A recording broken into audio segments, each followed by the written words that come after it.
ലത സിജു വേൾഡിൻ്റെ ഒരു പുതിയ മലയാളം ക്ലാസ്സിലേക്ക് എല്ലാ കൂട്ടുകാർക്കും സ്വാഗതം. നമ്മൾ കുടയോളം ഭൂമി എന്ന ചാപ്റ്ററിലെ യൂണിറ്റിലെ ഇപ്പോൾ നമ്മൾ പറഞ്ഞുകൊണ്ടിരിക്കുന്ന ഇതാ ഒരു മായാലോകം എന്ന പാഠഭാഗത്തിലെ പഠന പ്രവർത്തനങ്ങളുടെ ഒരു വിശദീകരണമാണ് ഈ വീഡിയോയിൽ നമ്മൾ പ്രതിപാദിക്കുന്നത്. നമുക്കതിലേക്കൊന്ന് പോകാം. അപ്പോൾ ആലീസിൻ്റെ അത്ഭുത ലോകം എന്നുള്ള കാര്യം കഴിഞ്ഞ വീഡിയോയിൽ പറഞ്ഞിരുന്നു. അതിനുശേഷം ഇവിടെ വന്നിരിക്കുന്ന ജീവിതം പ്രകൃതിയെ നോവിക്കാതെ എന്ന പ്രവർത്തനമാണ്. അപ്പോൾ അവിടെ ഒരു ചിത്രം തന്നിട്ട് നിങ്ങൾ കാണുന്നുണ്ട്.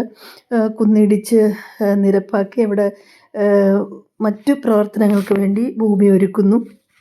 അതുപോലെ ഫാക്ടറിയിലെ മറ്റും പുക പുറത്തേക്ക് വരുന്നു, ജല സ്രോതസ്സുകളിൽ, അങ്ങനെ ഒരുപാട് കാര്യങ്ങൾ ആ ചിത്രത്തിൽ കൊടുത്തിട്ടുണ്ട്. അപ്പോൾ ഇതിലെല്ലാം എന്തെല്ലാം ഉണ്ട്? ഇത്തരം കാഴ്ചകൾ ഭൂമിക്കും ജീവജാലങ്ങൾക്കും ഗുണകരമാണോ? ആരെല്ലാമാണ് ഭൂമിയുടെ അവകാശികൾ എന്നുള്ള ചർച്ചയാണ് അവിടെ പറഞ്ഞിരിക്കുന്നത്. ഭൂമിയുടെ അവകാശികളെക്കുറിച്ച് പറയുമ്പോൾ നമ്മൾ കഴിഞ്ഞ വീഡിയോയിൽ പറഞ്ഞ പോലെ ഭൂമിയിൽ ജീവനുള്ളവയും ജീവനില്ലാത്തവയും എന്തൊക്കെയുണ്ടോ അവരെല്ലാം ഭൂമിയുടെ അവകാശികളാണ്. മനുഷ്യർ മാത്രമല്ല. പക്ഷേ ആ അവകാശത്തെ ഹനിക്കുന്നതാണ് മനുഷ്യൻ്റെ പ്രവർത്തനങ്ങൾ. അല്ലേ? കുന്നിടിച്ച് നിരപ്പാക്കുന്നു. നമുക്ക് ആവാസ വ്യവസ്ഥയ്ക്ക് തന്നെ അതൊരു ദോഷമാണ്. നമ്മുടെ മരങ്ങളെല്ലാം വെട്ടുന്നതുകൊണ്ട് നമുക്ക് മഴ ലഭിക്കുന്നില്ല, ശുദ്ധവായു ലഭിക്കുന്നില്ല. എത്രയോ ജീവജാലങ്ങളുടെ വാസസ്ഥലമാണ് നഷ്ടമാകുന്നത്. അതുപോലെ ഭൂമിയിൽ നമ്മൾ ജലസ്രോതസ്സുകളിൽ മണൽവാരൽ ഒരു ദോഷമായിരുന്നു. ഇപ്പോൾ അതില്ലെങ്കിൽ പോലും അതുപോലെ തന്നെ ജലസ്രോതസ്സിലേക്ക് മാലിന്യം ഒഴുക്കിയിട്ട് അതിനെ ഹാനികരമാക്കുന്നു എന്ന് വേണ്ട എല്ലാത്തരം പ്രവർത്തനങ്ങളിലും ആദ്യം ചെയ്യുന്നത് മനുഷ്യനാണ്. എന്തുകൊണ്ട്? ഇത് ഭൂമി മനുഷ്യൻ്റെ മാത്രമാണെന്നുള്ള തോന്നലാണ്. നമുക്കെന്തും ചെയ്യാം, പക്ഷേ അതൊരിക്കലും ശരിയല്ല എന്ന് നമ്മുടെ ഈ പാഠം നമുക്ക് മനസ്സിലാക്കി തരികയാണ്.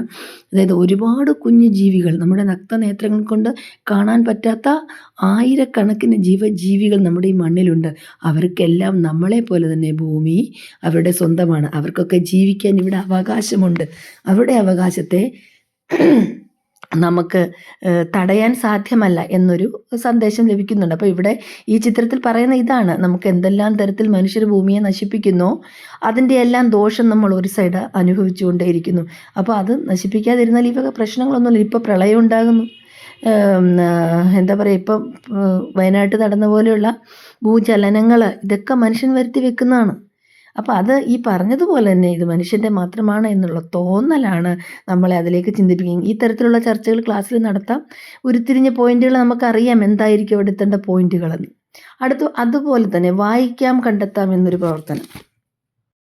കൂട്ടുകാരെ, 2 ദിവസം കൂടി കഴിയുമ്പോൾ നമ്മുടെ ക്രിസ്മസ് എക്സാമിന് തുടങ്ങുകയാണ്. ആദ്യം മലയാളം കേരള പാഠാവലിയുടെ പരീക്ഷയാണ്.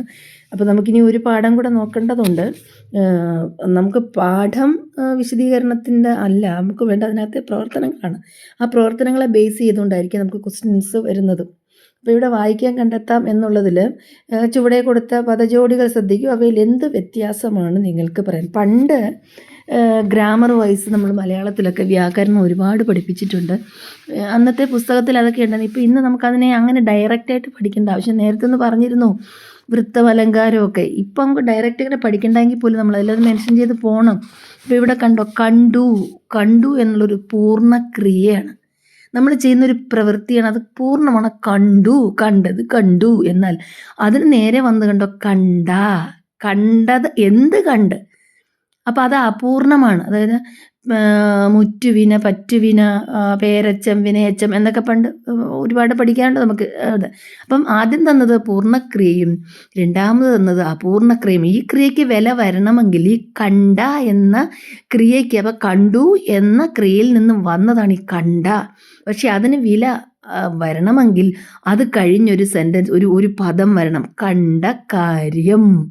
ആ കാര്യം വന്നെങ്കിൽ മാത്രമേ ആ കണ്ട എന്ന പദത്തിന് അവിടെ വിലയുണ്ടാവൂ. അതേപോലെ തന്നെ തുറന്നു, ഇത് പൂർണ്ണക്രിയയാണ്. അതൊരു ക്രിയയല്ലേ, അതൊരു പൂർണ്ണമാണ്. പക്ഷേ അതിന് നേരെ വന്നിരിക്കുന്ന തുറന്ന. ആ തുറന്നായ്ക്കൊരു വില വരണമെങ്കിൽ അതിന് ശേഷം ഒരു വാക്കുണ്ടായി. തുറന്ന പുസ്തകം, തുറന്ന പേന, തുറന്ന കട, അങ്ങനെ വേണം. അപ്പം എങ്കിൽ മാത്രമേ, അപ്പോൾ അത് അപൂർണക്രിയയാണ്. അപ്പോൾ ഇതിന് നമ്മൾ ഗ്രാമർ വൈസ് പഠിക്കുകയാണെങ്കിൽ ഇതിന് ഒരുപാട് കാര്യങ്ങൾ, എന്താണ് ക്രിയയെന്നും ഏതൊക്കെയാണ് ക്രിയകളെന്നും, ക്രിയ പറയുന്നതിന് മുമ്പ് നമുക്ക് നാമം പറയണം. പേരായ ശബ്ദത്തെ നാമം എന്ന് പറയുന്നു, ചെയ്യുന്ന പ്രവൃത്തിക്ക് ക്രിയ എന്ന് പറയുന്നു. അങ്ങനെ ഒരുപാട് കാര്യങ്ങൾ പറയാനുണ്ട്. ജസ്റ്റ് നമ്മളിപ്പോൾ ഇവിടെ നിന്ന് ടച്ച് ചെയ്ത് പോകുന്നേ ഉള്ളൂ. അതുപോലെ ചിന്തിച്ചു, ചിന്തിച്ച, കൊടുത്തു, കൊടുത്ത, കഴിച്ചു, കഴിച്ച. കണ്ടോ രണ്ടും തമ്മിലുള്ള വ്യത്യാസം? ഒന്ന് ഒരു പൂർണ്ണമായിട്ടുള്ള ക്രിയയും, രണ്ട് തൊട്ടടുത്ത പദം വന്നാൽ മാത്രം പൂർണ്ണമാകുന്ന ക്രിയയും. ഈ ക്രിയയിൽ നിന്നും വന്ന മറ്റൊരു രൂപമാണിത്. അപ്പോൾ അത് നിങ്ങൾ മനസ്സിലാക്കിയാൽ നിങ്ങൾക്ക് ഒരുപാട് കാര്യങ്ങൾ പാഠത്തിൽ നിന്ന് നമുക്ക് കണ്ടെത്താൻ പറ്റും. 1-2 പഠന പ്രവർത്തനങ്ങളുടെ ഇനി നമുക്ക് പറയാനുണ്ട്. അതുമായി അടുത്ത വീഡിയോയിൽ ഉടനെ തന്നെ എത്താം. അപ്പം വീഡിയോ ഇഷ്ടപ്പെട്ടാൽ സബ്സ്ക്രൈബ് ചെയ്യുക, ലൈക്ക്